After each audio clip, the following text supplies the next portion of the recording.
दोस्तों, हम बचपन से सुनते आते हैं कि प्रयास करो सफलता एक दिन जरूर मिलेगी, जिसकी वजह से कुछ लोग निरंतर प्रयास करते हैं और सफल भी होते हैं। लेकिन हमारे जैसे कुछ लोग ऐसे भी होते हैं जो निराशा के डर से प्रयास करना ही छोड़ देते हैं। एक दो बार असफल हो गए तो उन्हें लगता है कि शायद अब ये काम हमसे नहीं हो पाएगा, यह समस्या अब नहीं मिटने वाली, और वो कुछ नहीं कर पाते हैं। आज मैं इसी रिलेटेड आपको एक कहानी सुनाने जा रहा हूं जो आपकी लाइफ बदल सकती है और आपके अंदर उस आखिरी प्रयास तक ऊर्जा पैदा कर सकती है जो आपकी सफलता का दरवाजा है। दोस्तों, एक समय की बात है। एक राज्य में एक प्रतापी राजा राज करता था। एक दिन उसके दरबार में एक विदेशी आगंतुक आया और उसने राजा को एक सुंदर पत्थर उपहार स्वरूप प्रदान किया। राजा वह पत्थर देखकर बहुत ही प्रसन्न हुआ। उसने उस पत्थर से भगवान विष्णु की प्रतिमा का निर्माण कर उसे राज्य के मंदिर में स्थापित करने का निर्णय लिया और प्रतिमा निर्माण का कार्य राज्य के महामंत्री को सौंप दिया। महामंत्री गांव के सर्वश्रेष्ठ मूर्तिकार के पास गया और उससे वह पत्थर देते हुए बोला, महाराज, मंदिर में भगवान विष्णु की प्रतिमा स्थापित करना चाहते हैं।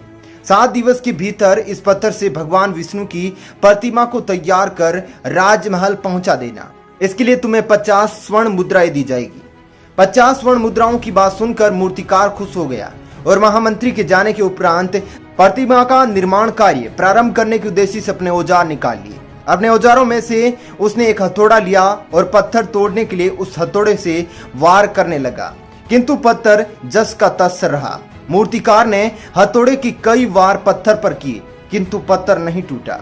50 बार प्रयास करने के उपरांत मूर्तिकार ने अंतिम बार प्रयास करने के उद्देश्य से हथौड़ा उठाया, किंतु यह सोचकर हथौड़े पर प्रहार करने के पूर्व ही उसने हाथ खींच लिया कि जब 50 बार वार करने से पत्थर नहीं टूटा तो अब क्या टूटेगा। वह पत्थर लेकर महामंत्री के पास गया और उसे यह कहकर वापस आ गया कि इस पत्थर को तोड़ना नामुमकिन है, इसलिए इससे भगवान विष्णु की प्रतिमा नहीं बन सकती।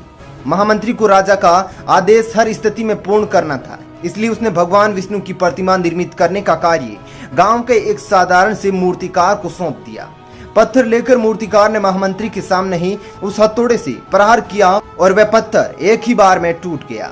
पत्थर टूटने के बाद मूर्तिकार प्रतिमा बनाने में जुट गया। इधर महामंत्री सोचने लगा कि काश पहले पत्रकार ने एक अंतिम प्रयास और किया होता तो सफल हो गया होता और 50 स्वर्ण मुद्राएं उसकी जेब में होती।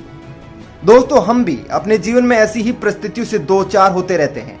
कई बार किसी कार्य को करने के पूर्व या किसी समस्या के सामने आने पर उसका निराकरण करने के पूर्व ही हमारा आत्मविश्वास डगमगा जाता है और हम प्रयास किए बिना ही हार मान लेते हैं।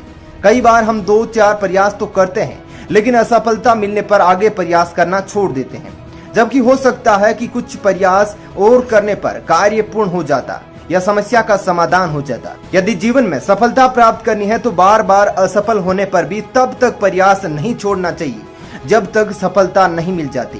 क्या पता जिस प्रयास को करने के पूर्व हम अपना हाथ खींच रहे हैं वही हमारा अंतिम प्रयास हो और उससे हमें कामयाबी प्राप्त हो जाए।